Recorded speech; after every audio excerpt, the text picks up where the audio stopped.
नमस्कार, news nation के digital live में बहुत स्वागत है आपका। आपके साथ मैं हूं रंजना सिंह राठौर और मेरे साथ मेरे सहयोगी सचिन इस वक्त मौजूद है। और आज जिस टॉपिक पर हम बात करने वाले वो बेहद महत्वपूर्ण है। देखिए सचिन, सभी की निगाहें सरकार गठन प्रति जो हो गया है, शपथ ग्रहण हो गया है, प्रधानमंत्री ऐतिहासिक जीत हासिल करने के बाद तीसरी बार प्रधानमंत्री पद की शपथ ले चुके हैं। लेकिन अब सभी की निगाहें भारतीय जनता पार्टी के राष्ट्रीय अध्यक्ष के पद पर है। जेपी नड्डा फिलहाल इस पद पर है, लेकिन अब इस पद पर जो उत्तराधिकारी का है, सचिन गलत नहीं होगा कि चुनाव होना है और उसी को लेकर तमाम कयास और सवाल। सबसे बड़ी बात है कि अगर आप एक चलन से चला, सबने यही देखा कि जब 2014 में राजनाथ सिंह प्रदेश अध्यक्ष थे तो उन्हें कैबिनेट में शामिल किया गया। जब उन्हें शामिल किया गया तो अमित शाह को जिम्मेदारी दी गई। फिर अमित शाह 19 में उन्हें यह मौका दिया गया कैबिनेट में आने का, तो उसके बाद नड्डा को यह जिम्मेदारी दी गई। अब नड्डा जो है वो भी अब शामिल हो चुके हैं मंत्रिमंडल में। तो अब इस पद पर कौन आएगा, सबकी नजरें इस बात पर टिकी हुई हैं। लेकिन कई ऐसे पैमाने जिसको लेकर तमाम चर्चाएं हो रही कि अगर वो क्या क्या चीजें हो सकती है जिसके आधार पर बीजेपी आलाकमान या फिर कहें कि जो कुछ भी गठन होगा प्रदेश राष्ट्रीय अध्यक्ष का, आखिर उसको लेकर क्यों चर्चाएं हो रही हैं। और सबसे बड़ी बात कि आखिर आधार क्या हो सकता है। तो अलग अलग प्लेटफॉर्म्स पर जाकर हमने देखा, लोगों से बात भी की, तो यही बात निकलकर सामने आई कि जो बीजेपी ने एक एजेंडा के तौर पर या फिर कहिए कि ओबीसी, दलित और महिलाओं को बढ़ाने का जो मेन फोकस बीजेपी का रहा है, एक आधार ये मानकर लोग चल रहे हैं कि हो सकता है कि राष्ट्रीय अध्यक्ष जो है वो ओबीसी, दलित या फिर महिला भी हो सकती है।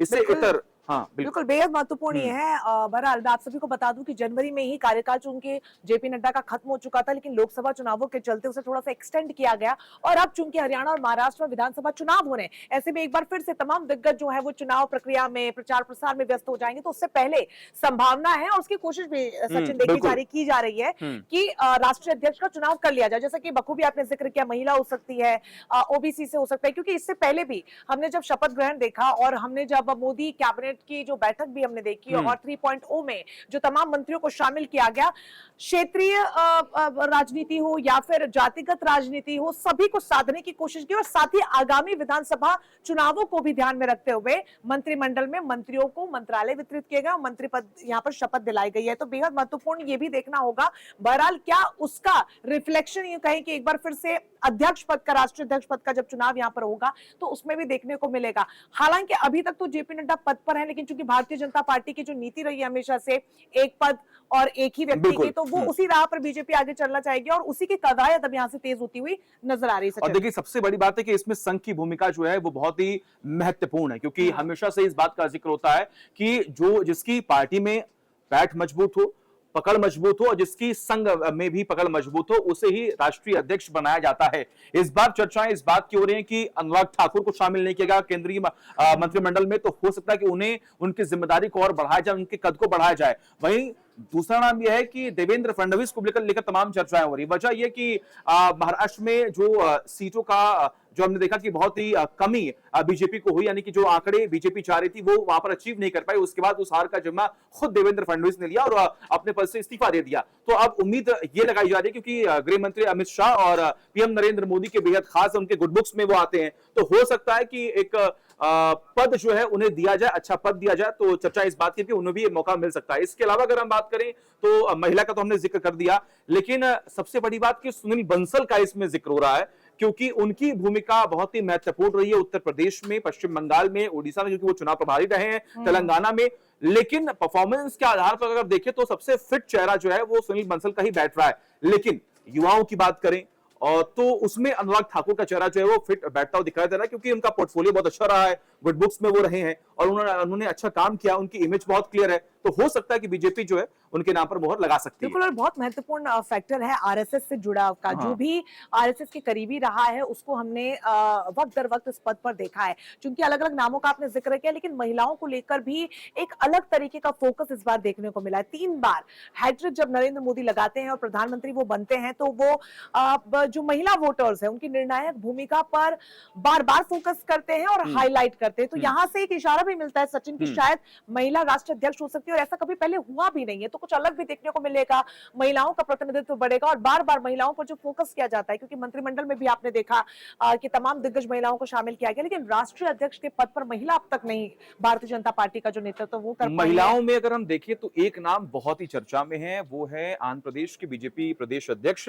डी पुंडेश्वरी। जी। उनका नाम जो है वो बहुत ही चर्चाओं में है, क्योंकि उनकी भूमिका बहुत महत्वपूर्ण रही है और टीडीपी से भी उनका कनेक्शन रहा है, पुराना कनेक्शन रहा जब पार्टी टूटी, और उस वक्त भी तमाम चर्चाएं जो है हुई, आखिर क्या वजह रहा जिसमें टकराव जो है वो देखने को मिला। लेकिन इन सब से टीडीपी ने एक बहुत बड़ा बयान दे दिया। उन्होंने कहा कि देखिए, अगर कैंडिडेट हमारी पार्टी से होगा तो ही हम अरे माफ कीजिएगा, तमाम चर्चाएं जो है ऐसे होंगी, महिलाओं का नाम जो है उसमें उनका नाम सामने आ रहा है। लेकिन इन सब से इतर अगर हम देखें तो अब देखना होगा कि बीजेपी का अगला फैसला जो है वो क्या होता है, क्योंकि इस वक्त पार्टी पूरी कोशिश ये करेगी कि एक ऐसा व्यक्ति एक ऐसे व्यक्ति के हाथों में पार्टी की कमान हो जो संघ को भी साथ सके और पार्टी को भी चला सके। क्योंकि नड्डा ने एक बहुत ही बड़ा बयान दिया था, अगर आपको याद हो, उन्होंने कहा था कि अब बीजेपी पार्टी इतनी बड़ी हो गई है, इतनी मजबूत हो गई है कि वो संघ के बिना भी काम कर सकती है। देखिए, तो बहुत ज्यादा उससे सचिन ये भी महत्वपूर्ण है कि इससे पहले जिन दिग्गजों ने भारतीय जनता पार्टी के राष्ट्रीय अध्यक्ष के पद पर कमान संभाली है, उसमें अमित शाह एक बहुत बड़ा नाम है। बिल्कुल। अमित शाह जैसे दिग्गज अगर फ्रंट फुट से पार्टी का मोर्चा संभालते हैं, फिर जेपी नड्डा ने बखूबी काम उसको किया है, तो एक जिम्मेदारी बहुत बड़ी बन जाती है। साथ ही नैतिकता के आधार पर भी जिम्मेदारी बड़ी होती है, खासतौर पर जब आप इतनी बड़ी पार्टी के राष्ट्रीय अध्यक्ष होते हैं। बहरहाल लोकसभा चुनाव 2024 में जिस तरीके के नतीजे भी सामने आए, भारतीय जनता पार्टी यहाँ से कोई रिस्क नहीं लेना चाहिए, क्योंकि अब विधानसभा चुनाव होने, जैसे कि मैंने शुरुआत में कहा था कि महाराष्ट्र और हरियाणा में विधानसभा चुनाव होने हैं, और महाराष्ट्र और हरियाणा, हालांकि हरियाणा में प्रदर्शन फिर भी ठीक रहा, लेकिन महाराष्ट्र में जो प्रदर्शन रहा है, और आज ही एकनाथ शिंदे ने बड़ा बयान दिया और कहा कि 400 पार का जो नारा था वो कहीं ना कहीं नेगेटिव अप्रोच दे गया। फिर जेडीयू की तरफ से केसी त्यागी ने भी कहा है कि विपक्ष को एक मौका दे गया। तो बहुत ज्यादा जरूरी है, जहां पर गठबंधन की सरकार है भारतीय जनता पार्टी की, वहां पर अपनी पैठ को मजबूत किया जाए। और फ्रंट फुट से मुखिया ही होता है सचिन, जो एक पूरे परिवार को साथ लेकर चलता है। ऐसे में एक ऐसा व्यक्ति इस पद पर होना चाहिए, जैसे कि हमने पिछले सालों में देखा है, कि पूरी तरीके से पार्टी को संभाल सके। विधानसभा चुनाव भी चूंकि होने, तो बेहद महत्वपूर्ण ये होने वाला है। ऐसे में नाम जिनका आप जिक्र कर रहे थे, चर्चाओं का जो बाजार है वो गर्म जरूर है, लेकिन जिम्मेदारी उसी को सच में मैं समझती हूँ कि यहाँ से दी जाएगी जो थोड़ा सा एक्सपीरियंस होगा, और साथ ही आरएसएस एक बहुत बड़ा एंगल यहाँ पर हो सकता है। और जैसा कि हमने बताया कि आपको पकड़ बहुत मजबूत होनी चाहिए, और हालांकि और भी तमाम इंफॉर्मेशन आपको देंगे, क्योंकि हमारे साथ हमारे सहयोगी मोहित जो है वो जुड़ेंगे, जो आपको बताएंगे कि और क्या चर्चाएं जो है वो लगातार चल रही है।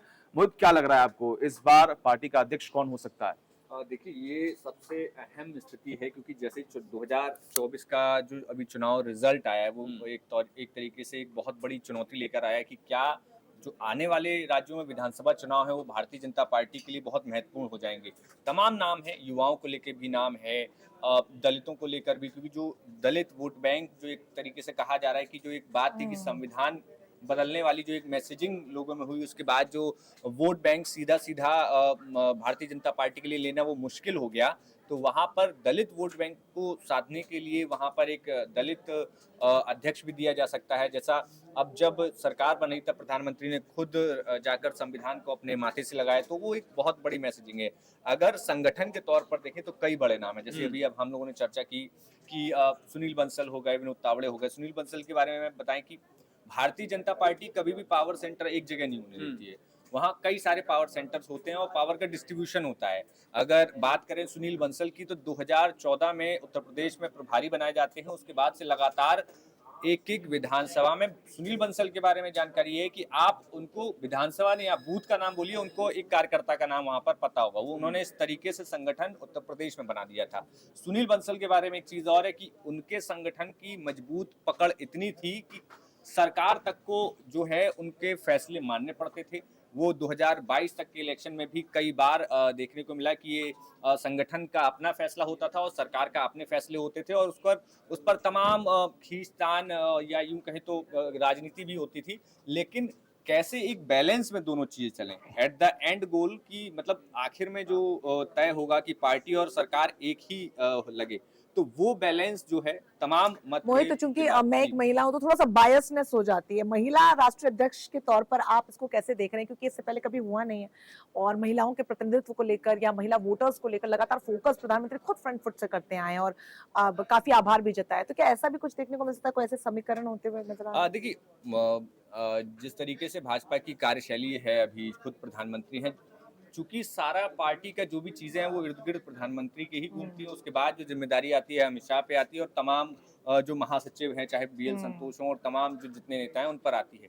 अब यहाँ पर ये है कि कौन वो महिला हो सकती है जो संगठन में, चूंकि संगठन सिर्फ एक सिंबॉलिक कोई पद नहीं है कि हम जैसे राज्यसभा में मनोनीत कर दें, लेकिन क्या ऐसी कोई कैंडिडेट सामने आती हैं जो संगठन में हर एक राज्य में हर एक नेता की उनको लेकिन बीजेपी जानकारी हो, जानी बातचीत जाती हो। है मोहित अपने जी। सरप्राइजिंग एलिमेंट्स के लिए, और जिस तरीके के फैसले लिए हों, जैसे कि पिछली सरकार में हमने देखा एस जयशंकर, किसी ने सोचा भी नहीं था और जो काम बखूबी उन्होंने किया और एक बार फिर से उन्होंने अपना मंत्रालय रिपीट किया। तो ऐसे नतीजों के लिए बीजेपी जानी भी जाती है। कुछ ना कुछ सरप्राइजिंग एलिमेंट हो सकता है, मतलब ये रहता भी है बीजेपी की कोशिश के मीडिया में जो खबरें चल रही हैं उसको एकदम डिस्कार्ड किया जाए, कुछ एकदम नया ही लेकर आया जाए। बिल्कुल, ये तो है कि अगर बीजेपी में जो जो नाम मीडिया में चल रहे हैं तो वो नहीं होने वाले, कई बार यही हाँ, रिजल्ट एग्जाम्पल हमने अभी ही Maximum. देखा था, चाहे वो एमपी के विधानसभा चुनाव छत्तीसगढ़ के हों, राजस्थान के हों, चाहे मुख्यमंत्रियों के नामों के अलावा मनोहर खट्टर को जब बदला गया उस वक्त भी देखिए कि इतना बड़ा चौंकाने वाला फैसला जो है बोलिए, तो ऐसा कई बार हो चुका है जब बीजेपी ने सबको चौंकाया है। बिल्कुल, बहरहाल बहुत ही ज्यादा महत्वपूर्ण ये होने वाला है और भारतीय जनता पार्टी जानी भी जाती है अपने इसी तरीके के सरप्राइजिंग डिसीजंस के लिए। लेकिन अब ये देखना दिलचस्प होगा, थोड़ा सा इंतजार भी करना होगा कि क्यों, हालांकि बहुत जल्दी ये फैसला लिया भी जाएगा क्योंकि बेहद महत्वपूर्ण है, विधानसभा जो चुनाव है बेहद करीब है। लेकिन आप कमेंट बॉक्स में कमेंट करके जरूर हमें बताइएगा कि आप किसे चाहते हैं कि भारतीय जनता पार्टी का ये नेता राष्ट्रीय अध्यक्ष होना चाहिए। फिलहाल के लिए हमें इजाजत दीजिए। तमाम बड़ी खबरों के लिए आप न्यूज नेशन के साथ जुड़े रहिए।